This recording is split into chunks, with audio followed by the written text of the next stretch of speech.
Essa semana, mais uma pessoa na nossa cidade tirou a própria vida, uma jovem, e eu queria falar um pouco sobre a depressão e, consequentemente, o suicídio.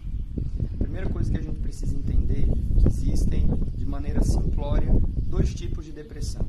A depressão chamada de exógena, quando a motivação é exterior. Então, o que desencadeou a depressão foi um trauma, foi muitas das vezes um abuso, uma violência que a pessoa sofreu, ou até mesmo uma grande perda na sua vida. Foi esse estopim que desencadeou o processo depressivo. Agora, existe a depressão também chamada de endógena, quando a raiz dela é dentro. Então, geralmente nesses casos, como a gente já vinha explicando em outros vídeos passados, essa depressão é causada por coisas de dentro. Às vezes, uma glândula, falta de hormônio, um desequilíbrio nessa parte cerebral. O que a gente precisa entender é que a depressão é uma doença altamente incapacitante. Uma pessoa que está vivendo o transtorno depressivo, ela pode ser comparada a uma pessoa que tem dificuldades ou doenças mentais. Por isso, essa pessoa precisa sempre de supervisão. Nós nunca podemos ser irresponsáveis e deixar uma pessoa que apresenta esses sintomas depressivos sem supervisão, porque ela, consequentemente, vai ter tentativas de suicídio.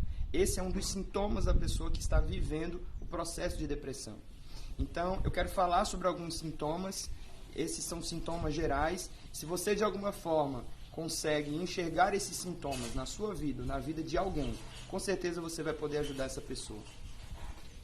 Os sintomas, de forma muito simples, seriam uma tristeza constante ou ansiedade constante na maioria dos dias, sentimentos de pessimismo, baixa estima e um vazio, sentimento de culpa, de inutilidade e desamparo, uma fadiga ou uma agitação que não podem ser controladas, e nesse aspecto a gente vai ver coisas diametralmente opostas, ou seja, às vezes a pessoa ela passa por um pico de adrenalina e ela fica muito agitada, mas em parte do dia também ela fica muito para baixo.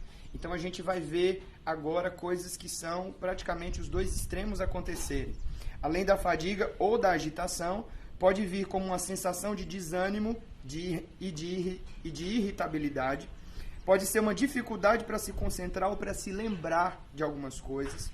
Pode vir através da insônia ou até mesmo do sono extremo, como eu disse. A pessoa pode apresentar a perda de peso e a falta de apetite, ou o contrário também, uma ansiedade, ela começa a comer muito e ganhar muito peso.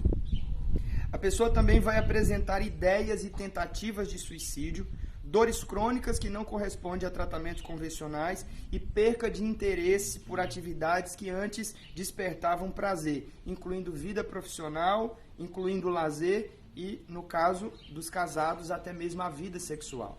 Jesus disse em Marcos capítulo 2, verso 17, que os sãos não precisam de médicos, mas os doentes sim. Então eu queria dizer para você que uma pessoa que está passando pelo transtorno depressivo, ela precisa de supervisão. Imagine um paciente que está num estágio muito delicado e essa pessoa está em um leito de hospital e ela precisa de uma assistência 24 horas. Essas pessoas não podem ser deixadas sozinhas, porque, consequentemente, elas vão ter pensamentos suicidas e tentativas de suicídio. Se você consegue enxergar esses sintomas que eu falei, persistindo por mais de 2 semanas na vida de alguém que você conhece, procure um conselheiro, procure um psicólogo, procure um psicanalista.